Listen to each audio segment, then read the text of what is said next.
Hey everyone, Chef Leroy here, and welcome to my channel. I hope you guys are having a fantastic day. I certainly am, and today I'm going to do something on my Ninja wood fire grill that I'm using the actual temperature probes for. I've got a 3-pound prime rib roast that I'm going to cook, and I'm going to use a rub on it. This is a beef dry rub, Terry Black's Barbecue. This is from Austin, Texas. My daughter was there recently and bought it for me. So I'm going to rub the prime down with that and then we'll get it out on the grill, kind of show you the steps on that. All right, let's get the camera down here and I'll show you how to rub that prime rib. Okay, so one of the first things I did here is I've got my griddle plate with a piece of foil on the bottom. Just helps keep it cleaner. And then I put a little foil sheet in my air fryer to keep, I'm going to keep the prime up off that griddle plate.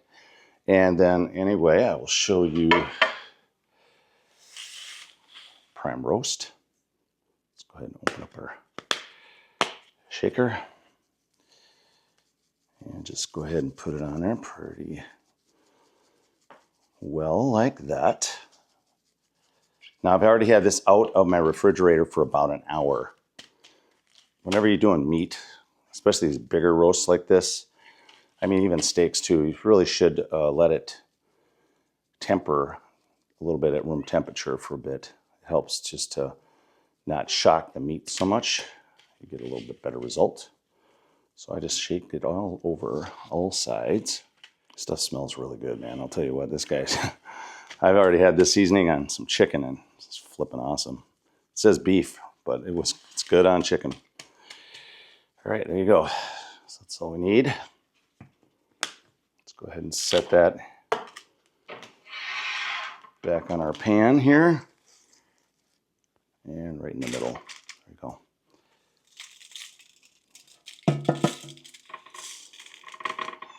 All right, guys.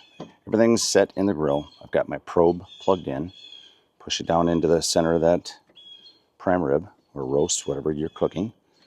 Close the cover, and now you can work off your app. Okay, I'll show you this here. So you can set your grill temp. You can set the wood fire technology. Turn that on, and then we'll scroll up. And then you turn on your thermometer. So we're going to do, it even shows you which one's plugged and which one's not. So we need to turn that on. And now you can check the temp on that too. So scroll down, and I want it to be rare. I'm going to cook it to 115 and then hit settings and then start ignition. And then it kicks on. There you go. You did everything from your phone. Okay, and right now it says that it's at 1% ignition, and also shows you what the temperature of the roast is. It's at 41 degrees right now, internal, which is where you're supposed to be when something's refrigerated, 41 or less. Okay, well, let's just let this thing fire up. I've got my hopper filled already with wood pellets. And, well, we'll get back to you in a few minutes here. Okay, guys, I want to just mention one thing. When you do see the add food message come up on the display, all you need to do is open the grill and then close it once you have it all set like that. Don't touch any of the buttons. I've done this before, and all of a sudden you're doing all these settings, and then you can end up making mistakes that have your grill too hot or whatever else. So that's all you need to do is just lift the cover and put it back down, and it starts up. So my target is 115. Currently I'm at 53 degrees. All right, just let her cook. All right, guys, I'm back at the grill here, and a couple hours have gone by, and we're almost at that target temperature. So we'll pull that off in a minute here. I haven't even opened the grill at all. I've left it closed the whole time. Okay, we hit the temp, and the grill basically says done, and it says get food. So we can go ahead and just shut this off. Oh, look at that. That looks amazing. All right, I'm gonna go ahead and take the probe out. I'll set that there. All right, let's pull that off of there. And on the tray we go. And what are we gonna do? We're gonna let this baby rest. Probably even 15 minutes. So then we'll cut into it and see how rare it is.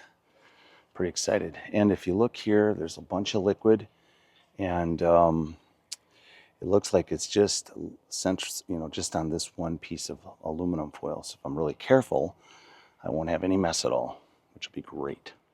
All right, I'll go ahead and close the grill. We'll get this meat upstairs in the kitchen and let it rest and give it a cut.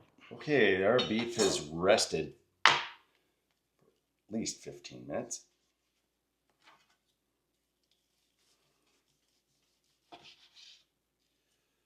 All right. Well, I definitely like how it looks all the way across. Well, let's take a taste. That's what we need to do next.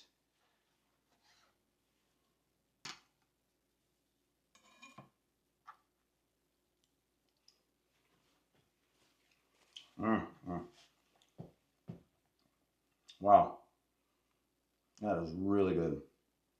Super tender. That is fantastic. So it is, it's not like hot because of how you cook it, right? I mean, that's going to be the thing. But it's like warm, which it should be. That is excellent. Flavor is really good. Of course, I don't have a big enough slicer at my house. Okay, well, this kind of shows you this is the rare part of it right here. And that's pretty much where the probe was. So it does its job, I would say. I think that the 115 temperature actually came out pretty nice. There you go, guys.